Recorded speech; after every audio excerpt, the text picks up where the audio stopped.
જો ખાલી ઓછું ખાવાથી પેટ અંદર જાતું હોત ને તો આજે અડધી દુનિયા ફિટ હોત. સમજવાની વાત એ છે કે પ્રોબ્લેમ તમારી પ્લેટમાં નથી, પ્રોબ્લેમ છે શરીરની પેટર્નમાં.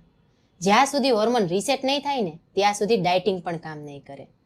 આખો દિવસ રહેતો સ્ટ્રેસ શરીરમાં કોર્ટિસોલ વધારે છે અને આ કોર્ટિસોલ સીધો ટાર્ગેટ કરે છે તમારા પેટને.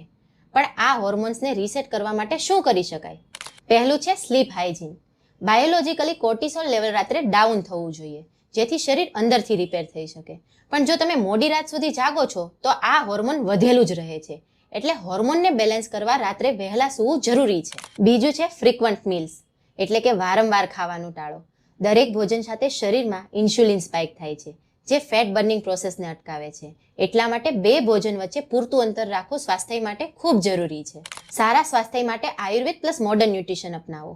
જો તમારે પર્સનલ ગાઈડન્સ જોતું હોય તો કોમેન્ટ કરો ગાઈડ, એટલે હું તમને પર્સનલી ગાઈડ કરીશ.